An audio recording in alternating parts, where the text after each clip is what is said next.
Atos 2,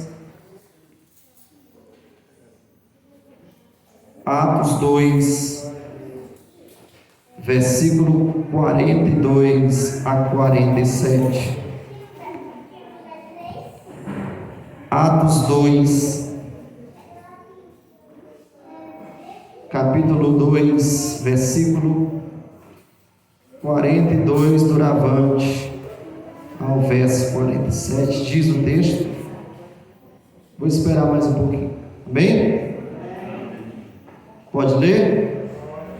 E perseveravam na doutrina dos apóstolos, e na comunhão, e no partir do pão, e nas orações, e em cada alma havia temor. E muitas maravilhas e sinais se faziam pelos apóstolos. Todos os que criam estavam juntos e tinham tudo em comum. Vendiam suas propriedades e fazendas e repartiam com todos segundo cada um tinha necessidade.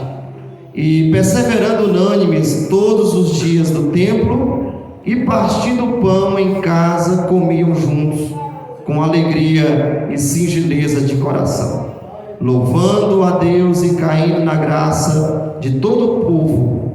E todos os dias acrescentava o Senhor à igreja aqueles que se haviam de salvar. Se você crê nessa palavra, diga amém. Amém. Ore comigo nesse momento, repita comigo: Senhor, que a tua palavra seja profecia em minha vida, me edifica, me exorta, mas também me consola, para a tua glória, somente para a tua glória, em nome de Jesus. Amém. Quero essa noite falar sobre as marcas de uma igreja cheia do Espírito Santo. As marcas de uma igreja cheia do Espírito Santo.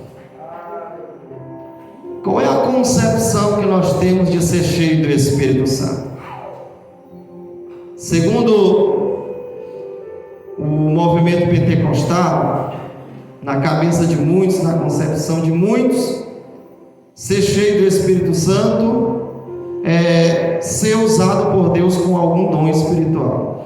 Na cabeça de muitos, aquele que prega muito, aquele que louva muito, aquele que profetiza, aquele que fala em línguas, pula, corre, sapateia, essa pessoa está cheia do Espírito Santo.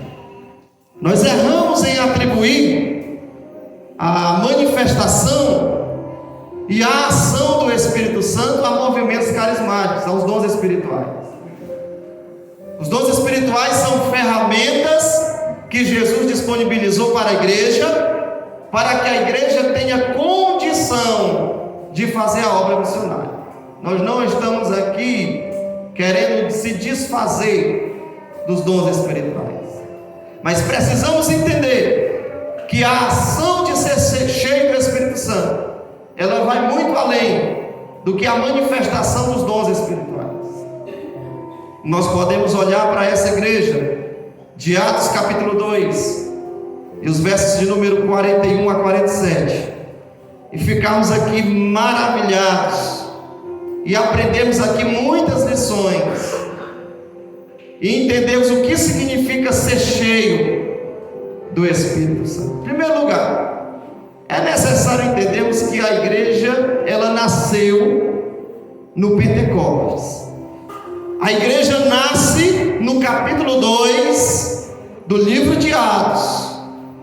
A Bíblia diz no verso 41, capítulo 2, verso 41: de sorte que foram batizados os que de bom grado receberam a sua palavra, e naquele dia agregaram-se quase 3.000 almas. Antes do Pentecostes eram apenas 120. A Bíblia diz no capítulo 1, verso 14, que eles estavam orando, esperando a promessa. Mas agora, no verso de número 41, após o Pentecostes, Nós temos uma congregação de quase 3.000 almas, quase 3.000 novos convertidos, quase 3.000 pessoas que estão começando a engatinhar, a dar os seus primeiros passos na fé. E como essa igreja se comportava? A igreja do Pentecostes, a igreja do poder, a igreja que recebeu o Espírito Santo. Como essa igreja é? Quais ações nós podemos ver do Espírito Santo nessa igreja?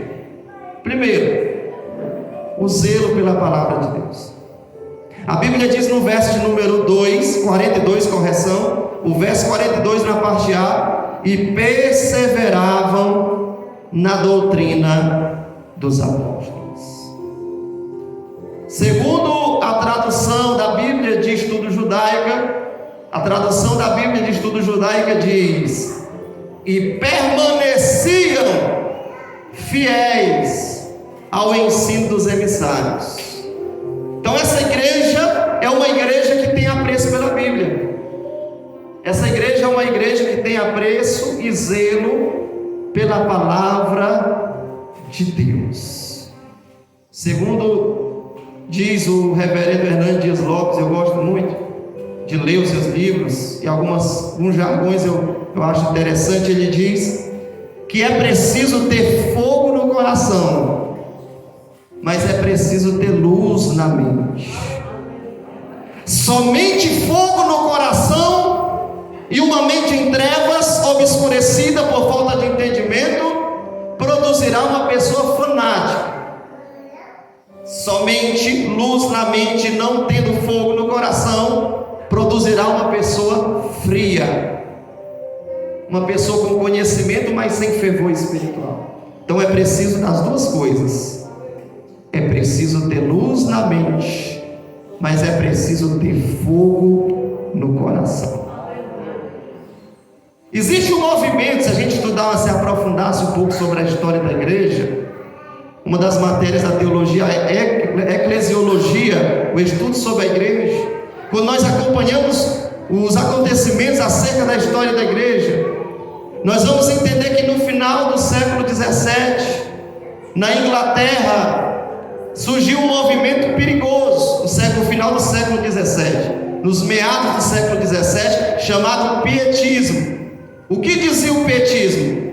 Nós não precisamos mais de instrução, nós queremos experiência. Então o pietismo fez uma divisão entre o estudo e a experiência. Nós não queremos mais a ortodoxia, nós não queremos mais o estudo sistemático da palavra, nós queremos experiências. E o que o pietismo trouxe? Muitas seitas e muitas heresias. Porque toda experiência espiritual fora da Bíblia não tem aceitação, não tem fundamento. Tudo que nós vivemos, todas as experiências que nós vivemos, tem que passar pelo crivo das Escrituras. Quando a teologia é divorciada da piedade, do fervor espiritual, a igreja se torna uma igreja fanática, uma igreja levada por qualquer vento de doutrina. E nós precisamos olhar para essa igreja, uma igreja que permanecia fiel ao ensino dos emissários, que perseverava na doutrina dos apóstolos. Paulo, quando ele visita a cidade de Bereia, os bereanos, diz o livro de Atos que tudo que Paulo pregava, aqueles irmãos estavam ali testificando, acompanhando as Escrituras, para ver se de fato Paulo estava dizendo, estava alinhado às Escrituras. Irmãos, nós precisamos ter fogo no coração, mais luz na cabeça. Precisamos conhecer a Deus através da sua palavra. Jesus disse em Mateus capítulo 22, versículo 29: errais, não conhecendo as Escrituras e nem o poder de capítulo 5, verso 39, examinai as escrituras, pois são elas que testificam de mim, e convém ter nelas a vida eterna. Oséias, capítulo de número 4, versículo 6 diz: o meu povo, ele perece por falta de entendimento. Muitos falsos profetas têm se levantado em nossos dias. Muitas heresias e muitos falsos ensinamentos têm sido disseminados em altares. E muitas pessoas estão sendo envenenadas, achando que estão sendo alimentadas. Graças a Deus que nessa igreja nós temos a palavra de Deus. Nós temos o estudo da palavra de Deus. Se tem uma coisa que ninguém vai sair daqui se reclamando eu nunca aprendi a palavra de Deus. Porque na escola dominical nós temos ensino da palavra de Deus. No culto de quinta-feira nós temos ensino da palavra de Deus. Irmão, o crente cresce quando ele persevera na palavra de Deus, irmão. Crente que não gosta de participar de escola dominical, crente que não gosta de participar de culto de ensino, ele não cresce, ele não desenvolve. Tem pessoas que estão vivendo de fagulhas. Surgiu agora uma explosão agora nas redes sociais, tem ensino aqui, tem curso ali, e as pessoas às vezes elas estão perdendo a oportunidade de aprender. Muitos deles não valorizam a própria igreja que congrega, o próprio ensino que está sendo disponível, e muitas das vezes vai assistir redes sociais. Está lá o falso mestre ensinando algo que não tem nada a ver com a Bíblia, e ele está sendo instruído porque ele não conhece, e está aprendendo aquilo que não está alinhado às Escrituras.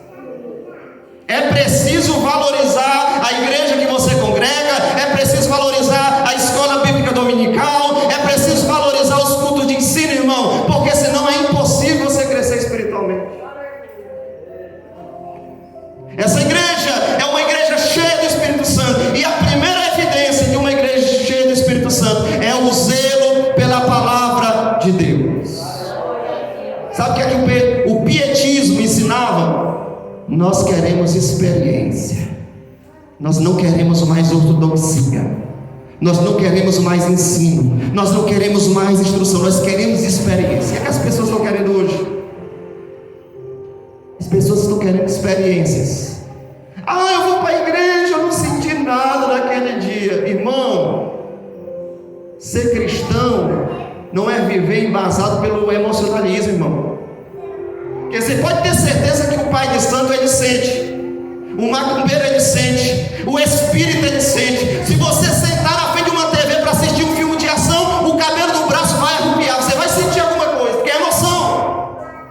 Mas ser cristão não é sentir um calafrio na espinha, o cabelo do braço arrupiar. Ser cristão é você viver a palavra, conhecer a palavra, absorver a palavra. Romanos capítulo 12, Paulo diz: eu rogo que apresente os vossos corpos a Deus como sacrifício vivo, santo e agradável, que é o vosso culto racional. Passa pela razão, e não vos conformeis com esse mundo, mas transformai-vos pelo vosso entendimento, para que possais compreender qual é a boa, agradável e perfeita vontade de Deus.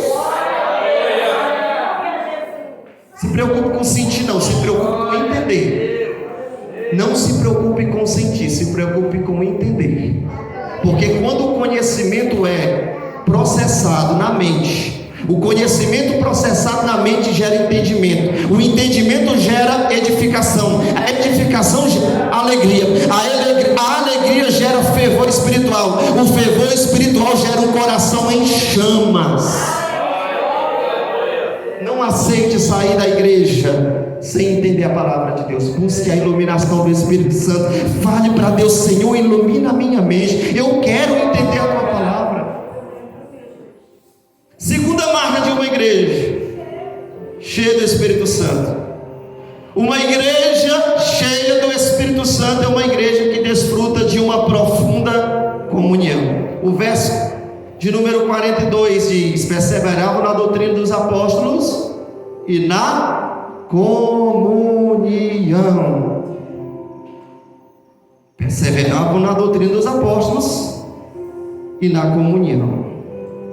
Como é que nós podemos perceber essa comunhão? A Bíblia diz que eles estavam juntos.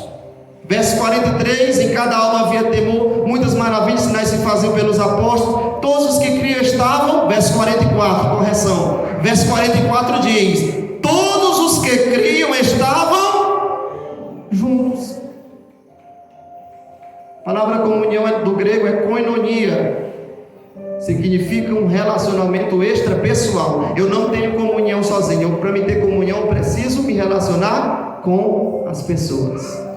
Eles estavam juntos. Verso 44. Eles partilhavam os seus bens materiais com aqueles que tinham necessidade. Verso 45 diz: vendiam suas propriedades e fazendas, repartiam com todos segundo cada um tinha necessidade. Irmão, a gente reclama, por que a gente não vê milagre hoje? Será que a igreja está... Será que a igreja de hoje, a igreja contemporânea, se aproxima dessa igreja no proceder?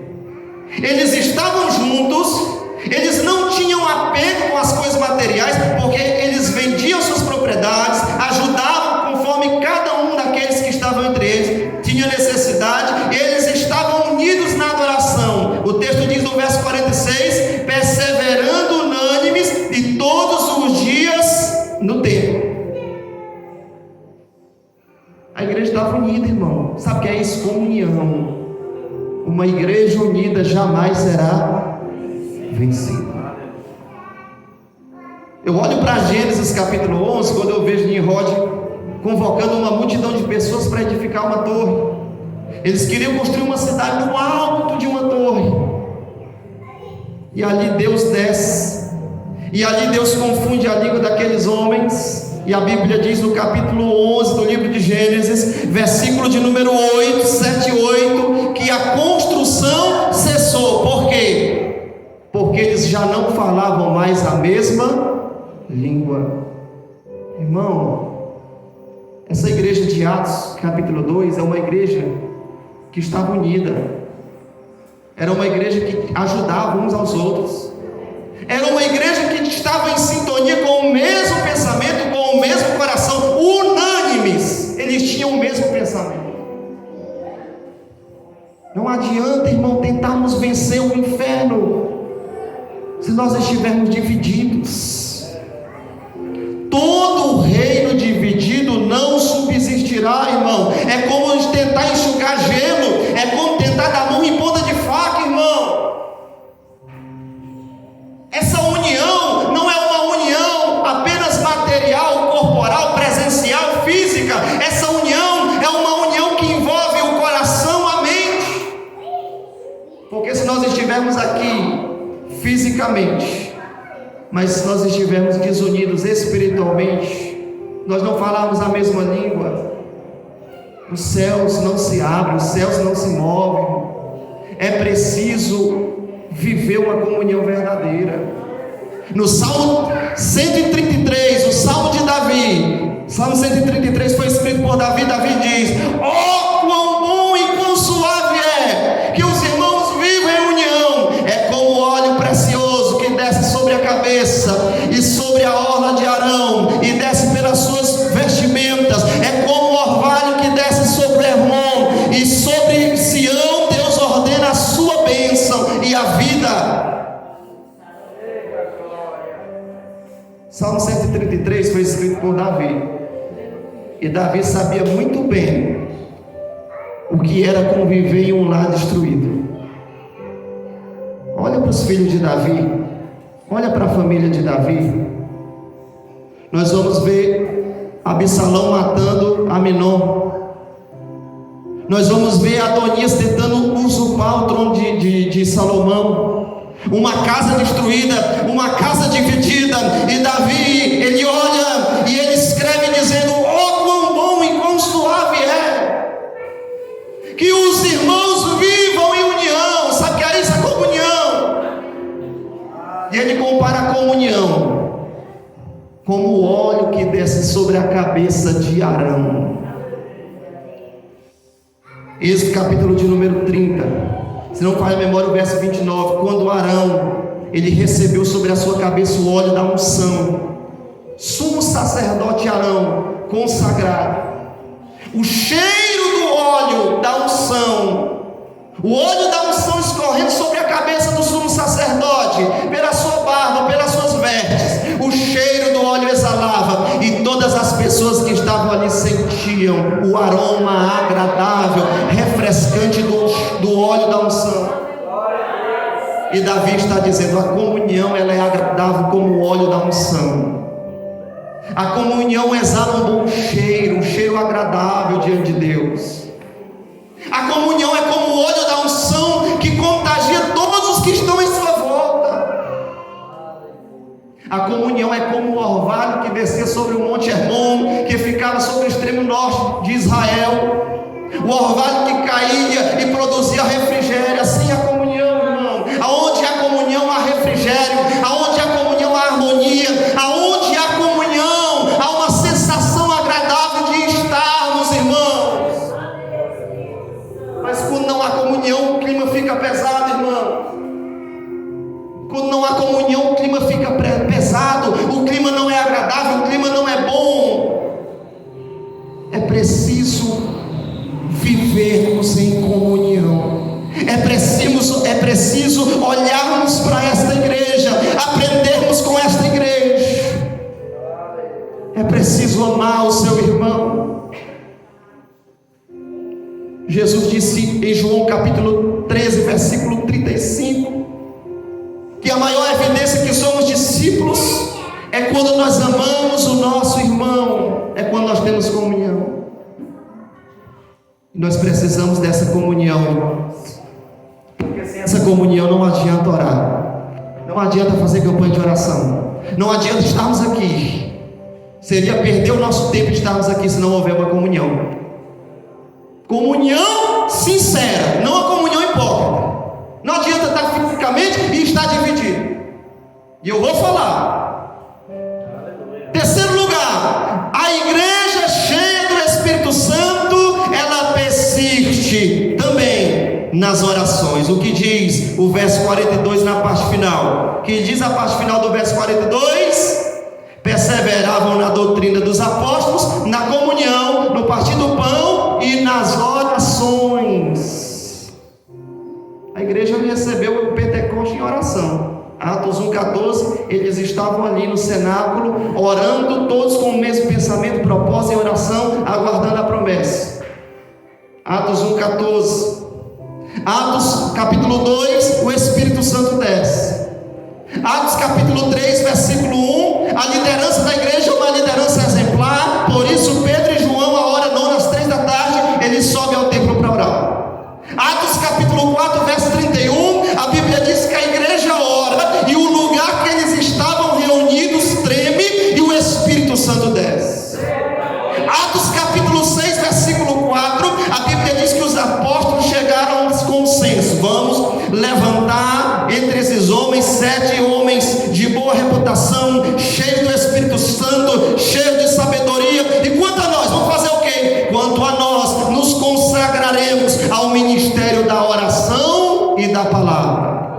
Atos capítulo 9, versículo 11, Ananias está orando e Deus fala para Ananias: Ananias, vai à casa de Judas na rua direita. E Ananias começa a questionar e Deus fala para Ananias: olha, vai lá e ora por Saulo, porque ele está orando. Qual era a evidência que Saulo já não era o mesmo? Atos capítulo de número 9, versículo 11 diz: Saulo está orando. Atos capítulo de número 12, Tiago é decapitado, Pedro é preso. Atos capítulo 12, a Bíblia diz que, versículo 5, a Bíblia diz que havia incessante oração da igreja a Deus a favor da vida de Pedro. E nós conhecemos o desfecho da história: o anjo desce e Pedro é liberto da prisão. Os maiores milagres na história da igreja aconteceram na oração. Essa igreja, ela não é vista como uma igreja cheia do Espírito Santo pelos dons.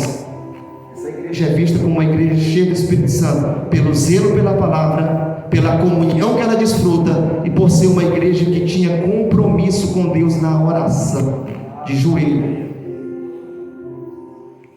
É muito triste, irmãos, observarmos que um dos cultos que dá menos pessoas na igreja é o culto de terça-feira. Por que será, irmãos, que justamente o culto de terça-feira, o ciclo de oração, é o culto que dá menos pessoas? Será que incomoda colocar o joelho no chão e falar com Deus por 30 minutos? A Bíblia diz em 1 Tessalonicenses 5,17: orai sem cessar. A Bíblia diz em Efésios 5,18: orando em todo o tempo. A Bíblia diz em Tiago 5,16: a oração de um justo pode muito em seus efeitos. Às vezes a gente reclama do culto: o culto foi ruim, o culto foi frio, o culto foi pesado. E você fez o quê? Você orou antes de vir para a igreja? Você estava em espírito? Você fez uma oração? Irmãos, o culto é individual. Você quer um culto avivado? Pois seja avivado. Tenha uma vida de oração, e você será uma pessoa que será cheia do Espírito Santo de Deus. A igreja precisa orar, a igreja precisa clamar, a igreja precisa chorar para que Deus derrame o seu Espírito Santo, traga batismo do Espírito Santo, traga renovo espiritual, irmãos. Avivamento não vem com louvor, avivamento não vem com coreografia, avivamento não vem com um púlpito enfeitado, uma igreja enfeitada, um jogo de luz. Avivamento vem com o joelho no chão. Quando nós estudamos a história da igreja, na vida dos homens de Deus como John Wesley e outros homens que foram levantados por Deus na história da igreja, todas as vezes que Deus trouxe avivamento sobre a igreja, o avivamento é precedido por uma vida de oração. Nós conhecemos o sermão de um pregador conhecido como Jonathan Edwards. Jonathan Edwards, ele é conhecido pelo seu grande sermão, que recebe o título Pecadores nas mãos de um Deus irado. Sabe por que esse homem se tornou um homem conhecido? Porque no dia que Jonathan Edwards ele prega o sermão subordinado ao tema Pecadores nas mãos de um Deus irado, diz a história da igreja que as pessoas se agarravam nos pilares do templo, se abraçavam nos pilares do templo, chorando e clamando, porque elas olhavam para o chão e viam o chão aberto em chamas. E naquele dia milhares de pessoas correram para os pés de Jesus. Agora eu lhe pergunto, qual foi o segredo? A história da igreja diz que Jonathan Edwards, antes de pregar aquele sermão, passou dias em oração e em consagração. Aleluia. Nós não precisamos de melhores métodos, nós não precisamos de melhores estratégias, nós não precisamos de recursos humanos. O que nós precisamos é de recursos do céu, os recursos de Deus para essa igreja. Nós precisamos da unção do Espírito Santo, mas essa unção e esse poder só pode vir sobre nós se nós estivermos unidos, se nós estivermos com a vida regada na palavra, se nós estivermos em comunhão e se nós estivermos com os nossos joelhos colocados no chão em oração. Aqui não é uma praça, aqui não é uma praça de alimentação, aqui não é um shopping, aqui não é um lugar de passear, aqui não é um lugar de estar distraído, aqui é um lugar de reverência, é um lugar de estarmos com o coração quebrantados na presença de Deus, se quisermos contemplar a mão de Deus agir nesse lugar. Essa igreja é uma igreja que persevera não apenas na doutrina, mas na oração. Em quarto lugar, uma igreja cheia do Espírito Santo. A quarta marca, quarto sinal de uma igreja cheia do Espírito Santo é uma igreja que tem temor a Deus e desfruta dos seus milagres. Que diz o verso 43? Verso 43 diz o quê? Em cada alma havia o quê? Repita comigo: temor. Não quero ouvir. Temor. E muitas maravilhas e sinais se faziam pelos apóstolos. Sabe qual é o nosso problema? É que a gente só ouve e só enxerga a parte B desse versículo, que diz: e muitos sinais e maravilhas se faziam pelos apóstolos. Mas antes tu vai da parte B, dê a parte A, e diz: e em temor, cada alma, cada pessoa havia temor. Sabe o que significa temor? Reverência. Temor não é medo, temor é respeito, temor é reverência. Porque quando eu tenho medo, eu não faço na frente, mas faço por trás.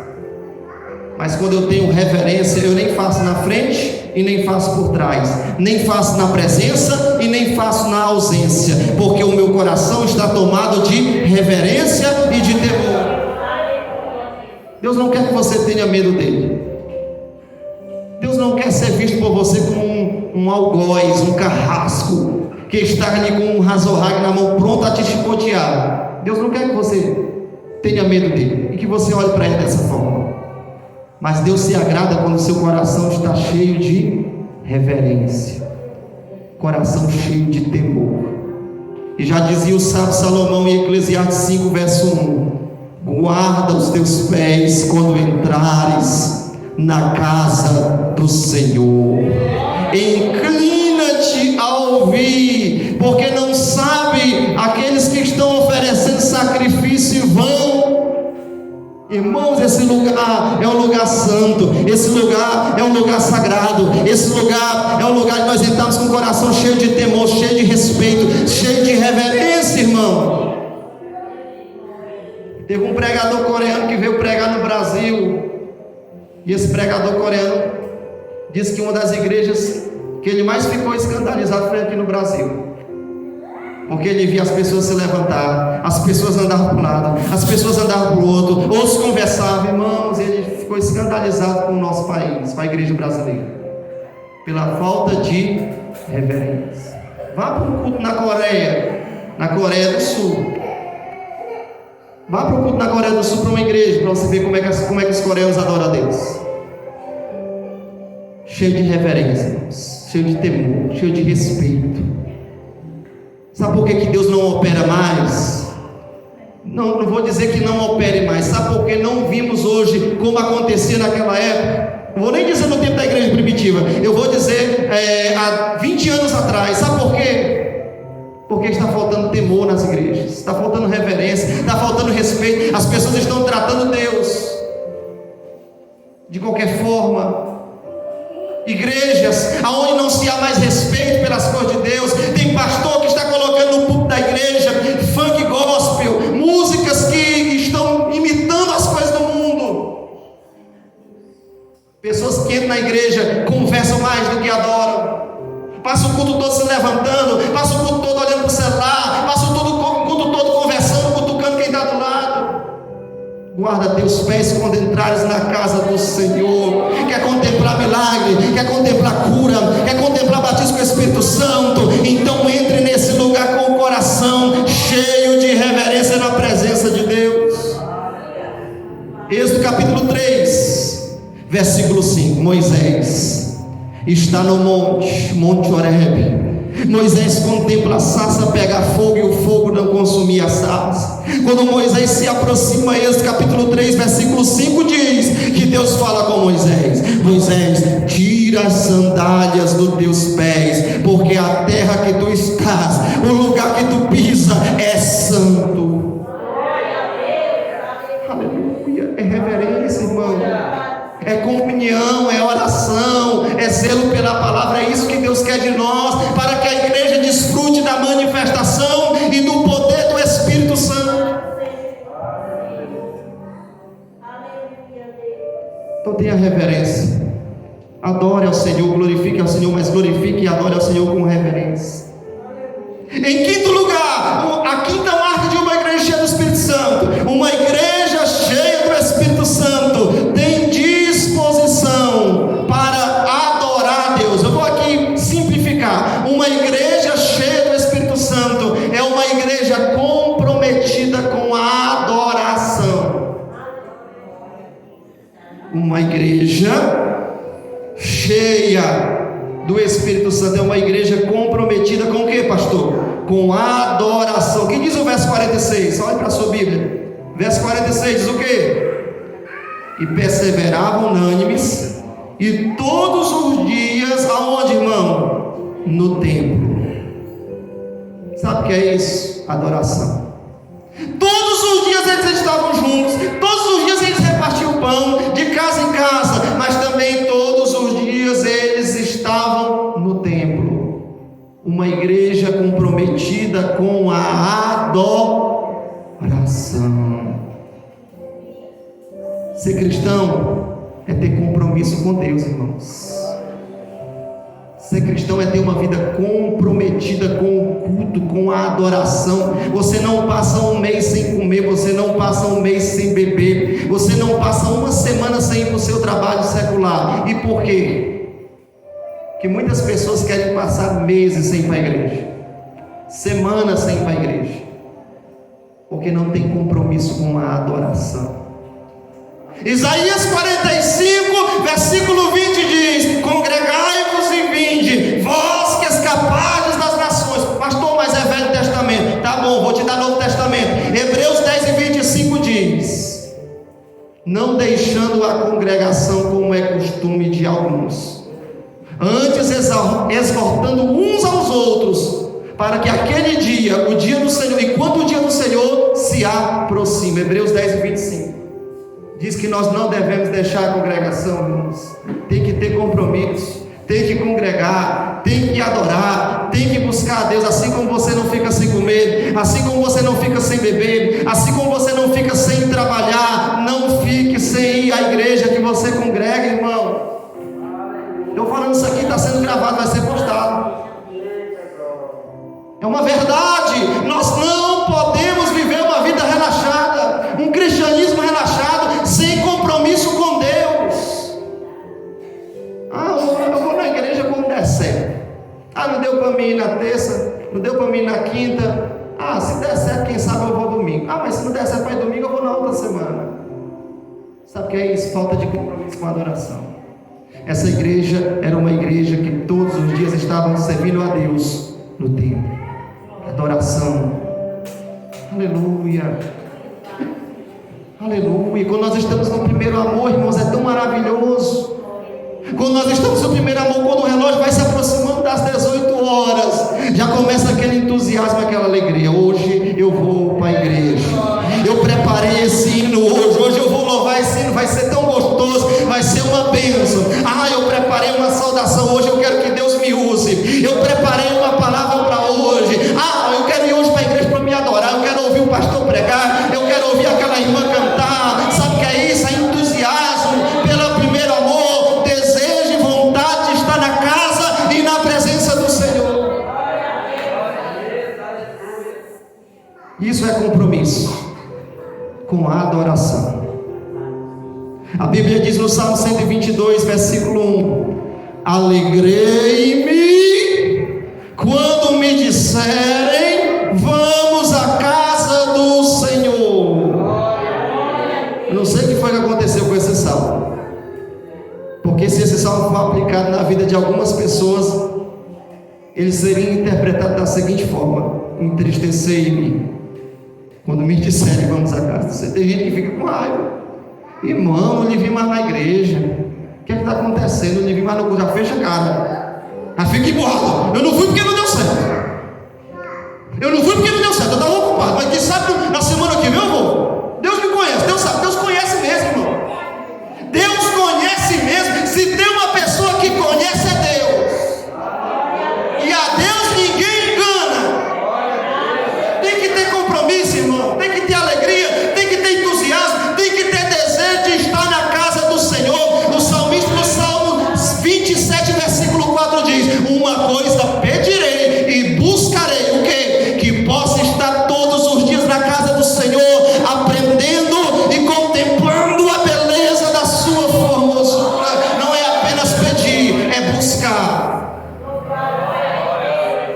Compromisso com a adoração. Mas em sexto lugar, uma igreja cheia do Espírito Santo tem a simpatia do povo e o crescimento numérico da parte de Deus. Que diz o verso 47? Louvando a Deus e caindo na graça de todo o povo. E todos os dias acrescentava o Senhor à igreja aqueles que se haviam de salvar. Essa igreja louva a Deus. E esse louvar a Deus não está falando literalmente, está cantando. Essa igreja louva a Deus com o seu testemunho. Essa igreja louva a Deus com a sua vida. Essa igreja louva a Deus com as suas obras. E o mundo vê, os ímpios olham, os ímpios se convertem. Todos os dias acrescentava ao Senhor o número daqueles que haviam de ser salvos. A Bíblia diz que esse crescimento é tão grande que em Atos capítulo 1 versículo 15, Atos 1 e 15, 120 membros estavam congregados ali esperando o Espírito Santo. Atos capítulo 2 verso 41, quase 3.000 almas foram salvas. Atos capítulo 4 versículo 4, o número de 3.000 dobrou para quase 5.000 membros que se agregaram àquela igreja. Em Atos capítulo 5 versículo 14 diz: uma multidão é agregada à igreja. Em Atos capítulo 6 versículo 7 diz: o número dos discípulos é multiplicado. Em Atos capítulo 9 versículo 31 diz: a igreja se expandia na Judéia, Galileia, Samaria e até os confins da terra. Hoje a igreja está tão grande que nós já alcançamos o número de quase 2,3 bilhões de adeptos que se agregaram ao cristianismo. Sabe o que é que eu vejo aqui? Eu vejo a mão de Deus trazendo crescimento. Eu vejo a mão de Deus salvando. Eu vejo a mão de Deus trazendo crescimento. Porque muitas vezes nós queremos trazer para cima de nós toda a responsabilidade, mas o homem não pode salvar ninguém. Quem traz o crescimento à igreja é Jesus. Aleluia, aleluia. Deus usa homens, mas quem traz o crescimento da igreja é Jesus. Eu estou aqui para plantar, quem sabe vem um para regar. Mas Paulo diz assim: olha, eu plantei, Apolo regou, mas quem dá o crescimento é Deus, irmão. Então quero dizer para você que quando Deus quiser, Deus é poderoso para trazer milhares de pessoas a essa igreja. É sobre nós a obra de Deus. A obra é de Deus. E o dono da obra tem compromisso com a sua obra. Mas qual é o segredo para contemplarmos o crescimento? O crescimento numérico, o crescimento vertical para cima e o crescimento horizontal para os lados. É estarmos firmes na palavra, firmes na comunhão, firmes na oração, comprometidos com a adoração, com o coração cheio de temor a Deus. E assim nós contemplaremos o crescimento vertical para cima e o crescimento horizontal para o lado. A igreja crescerá espiritualmente e a igreja crescerá numericamente quando nós colocarmos em prática o que está escrito na palavra do Senhor. Que Deus em Cristo tenha misericórdia e que nós possamos entender. O meu desejo e o meu pedido a Deus é que nós possamos sair daqui essa noite compreendendo e entendendo o que Deus quer transmitir ao nosso coração, e assim nós possamos viver, e assim nós possamos também desfrutar do que Deus irá fazer nesse lugar. Amém? Irmão Emerson vai louvar o Senhor e nós vamos encerrar aqui fazendo uma oração. Glória a Deus. Pode ficar de pé. Ficar de pé, que nesse momento nós vamos orar ao Senhor. Glória a Jesus. Glória a Jesus. Glória a Jesus. Amado Deus e eterno Pai, meu Deus, eu te apresento, meu Deus, a tua igreja, Pai. Eu te apresento, Senhor, o teu povo, Senhor. E eu te peço nessa noite, em nome de Jesus Cristo, Pai, meu Deus, que a tua mão seja, meu Deus, estendida sobre esse lugar.